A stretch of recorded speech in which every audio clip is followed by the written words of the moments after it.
All right. We're getting started. Hello, if this is our first time meeting, my name is Jay. We do a lot of speaker reviews, amplifier reviews, and comparisons on this channel. Music and audio is our passion. So if you share the similar type of passion, then please feel free to subscribe and like the video. And I would love to see you guys comment in the comment section. Now, if this is not our first time meeting and you've been here before, then thank you for being a subscriber and thank you for your support. Now today we're doing something very special. We're going to be comparing some affordable speakers under $1,000.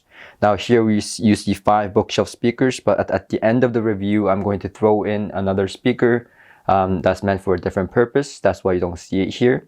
And also we're going to have a Magnepan LRS speaker, and we're going to talk about that speaker because that's also under $1,000. And they're quite affordable, but they're kind of different between all the bookshelf speakers we're talking about here. So we'll talk about the Magnepan speakers at the end of this review as well. So let's get down to comparing these 5 bookshelf speakers first. Now in terms of comparison here, you're not going to get specs, you're not going to get exact pricings. All of those things will be in the description below, and I'll link it to the manufacturer website. In terms of placement, amplification recommendations, please check the individual reviews of these speakers. I have done individual reviews of each of these speakers for that purpose. Today we're just going to strictly talk about sound, as this video will be very long if I talk about individual things like technology involved and stuff like that. You can check that in the description below. So we'll go right into the sound quality. So I'm going to try to keep it very sweet and short for you guys. So here we go. So first of all, we have the 5 bookshelf speakers here. We're going to talk about the treble, the bass, and then the mid-range, and then we're going to talk about imaging and soundstage and stuff like that. So in terms of the speakers we have here, we have the 2 triangle speakers, the bigger speaker, the Bro 3s, and then the smaller speaker, the Bro 2s from Triangle. And right next to that, we're going to have the Elac debut reference speakers. This is our Andrew Jones's newest design. And then we're going to have the 8-inch dual concentric coaxial design from Sound Artist. And then we're going to have the Klipsch RP600M. So here we go. Let's start off with the treble. So in terms of treble, we're going to have the Klipsch RP600M to be the liveliest sounding of the bunch. It's almost like sitting in front of the front row of a concert. And then we're going to have the Sound Artist follow right next to that. The Sound Artist, the speaker right next to the Klipsch, is going to be the liveliest out of the rest of the speakers. And then we're going to have the triangles following right next to that. The triangle speakers are going to be the next liveliest of the bunch, and the Bro 2s are going to be slightly more livelier than the bigger brother Bro 3s. And then the Elac reference is going to be the most laid back presentation in terms of that out of the 5 speakers here. So the Klipsch number 1, Sound Artist number 2, the Bro 2s number 3, the Bro 3 is number 4, and the debut reference is going to be number 5 in terms of how lively it is. So you have to think about, do you like that lively sound? Do you want to hear your speakers as if you were sitting in front row of a concert? Now for some people that sounds amazing, but for some people it's not, because the Klipsch sounds a little bit bright to some people.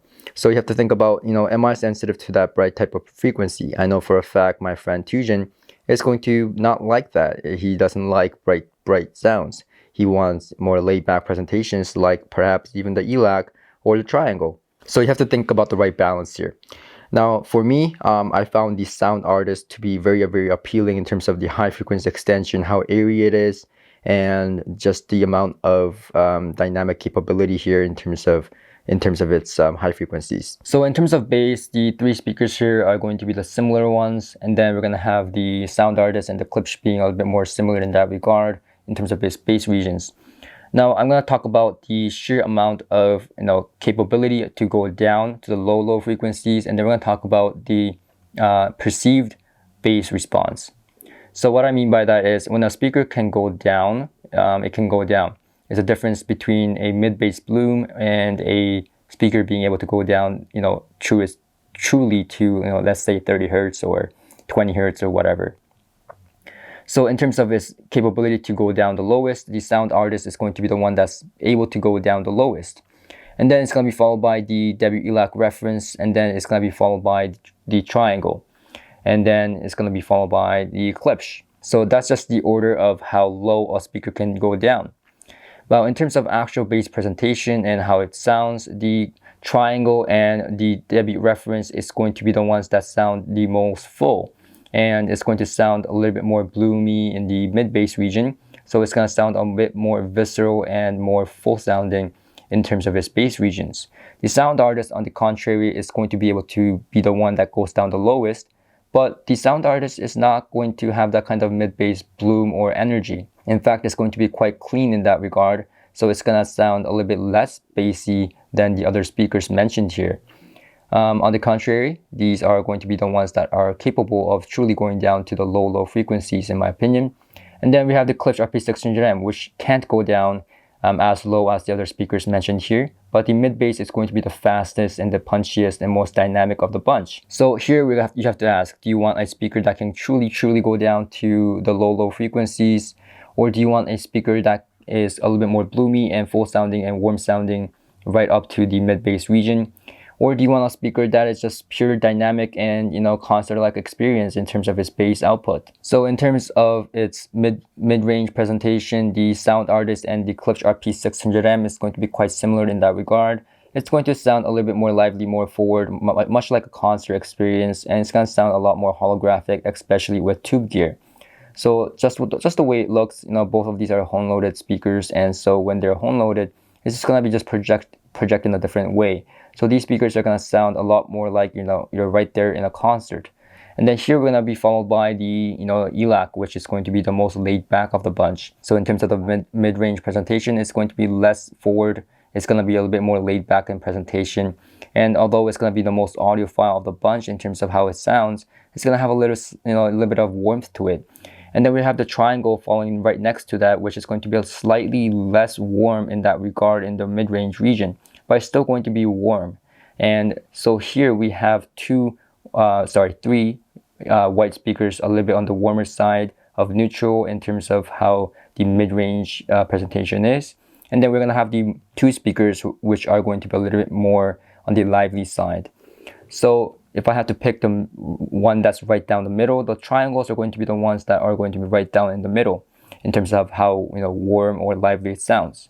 So in terms of soundstage and imaging, the two speakers here, the horn-loaded speakers, the Sound Artist and the Klipsch RP600M, is going to be a little bit more holographic through a larger soundstage, better depth response, and so these two speakers are going to be the ones that are going to be a little bit more holographic, a little bit better soundstage. A larger soundstage, I should say. But in terms of imaging, the triangles and the Elacs are going to be the better choice in terms of how well it images. In terms of imaging, the Triangle Bro 2, so one in the middle, the smallest triangle speaker, is going to be the one that images the best in terms of imaging and separation and all that. The Sound Artist and the triangles are going to be the ones that are going to throw a larger soundstage, but they're not going to image as well. They will image, but just not as well as the other ones mentioned here, just because they're kind of like a horn design and they're meant to be more dispersed and throughout the room. So in that regard, this is going to be the caveat when it comes to a horn-loaded design like the Klipsch or the Sound Artist. So let's talk about the tonality and how things sound in terms of its instruments. So for example, guitar, saxophone, and drums. These are the instruments that I do play, and it is very important to me that they sound, close to the actual thing. So the Sound Artist to me is going to be the one that resembles most of the instruments that I actually play and listen to. So drums, saxophone, and guitar, trumpet, and stuff like this. It's going to sound very close to the real damn thing. And Sound Artist is going to be able to portray that, very nice. Now, a quick disclaimer, all these speakers have very good tone to it. It's just very minute differences that I find here, and you might find different, conclusions when you listen to these speakers. So the triangles, for example, is going to be very close. They're going to be the king of tonality in terms of this price point. They are really fantastic in terms of tone.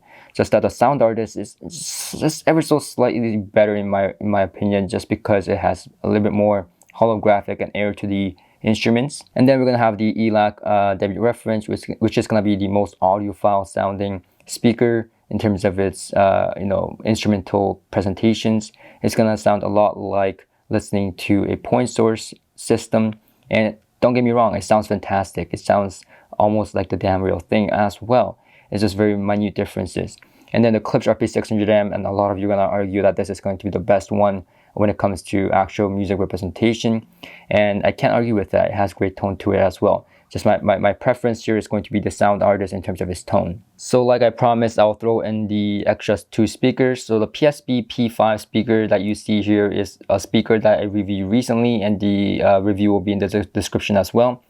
The P5 and the P3 speakers are excellent speakers, but they're really more meant for near field listening or on a desktop. They are very, very excellent for that purpose, and that's what I recommend them for.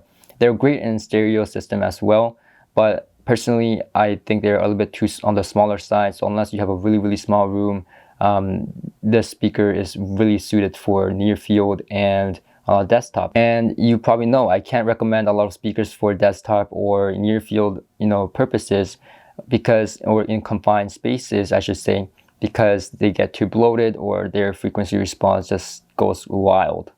Really, the P5 and the P3 are the speakers that I can wholeheartedly recommend under $1,000 as a bookshelf system. So there you go. Those speakers are excellent in terms of its bass presentation, mid-range tonality, and the high frequency extension is also excellent when you put them in a near field or bookshelf situations. So that's where they shine. Now, the big question, Magnepans, where do they fit in all this? They are exceptionally great speakers, but they're going to be a little bit more different. So unlike the speakers that you see here, the Magnepan LRS is going to throw a soundstage that's going to be further back. So they're not going to be, the soundstage and the imaging is not going to be right in front of you like most of these speakers do. These speakers are going to throw a soundstage and imaging a little bit forward from where they are sitting. However, the Magnepans are going to throw a soundstage behind the speakers. In fact, depending on how you set them up, it's going to be way back there. So it's going to sound a lot like a venue, sound like a lot like a personal venue, personal performance type of feeling. And the strings and instruments are going to sound a lot more air to it, and it's going to sound a lot more like the real thing. The tone is going to be great as well, but different than these speakers in terms of tone. It's going to have a characteristic where it sounds, like I said, like a personal performance.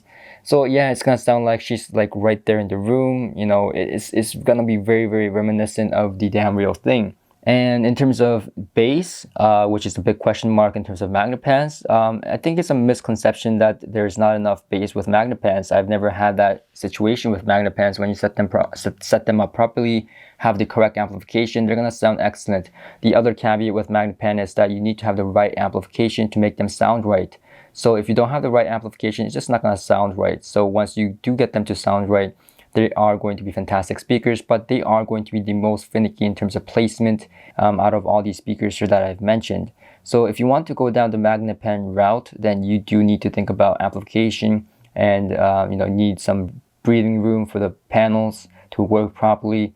And so to get them to sound right takes a lot of effort and energy and knowledge. So I have created a guideline for you in the description below, so you can check that out.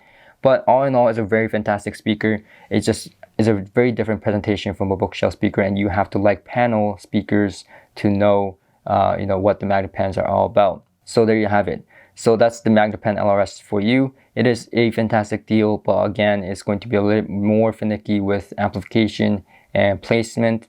And once you do get them to sound right, then yes, they can be very fantastic. And there are going to be no other speaker that can throw a depth in terms of a soundstage like the way Magnepans do. So that's the biggest difference. The depth response on the Magnepans are going to be very, very much different. And yeah, so that's pretty much sums it up. So thank you for watching, and I'll see you guys on the next one.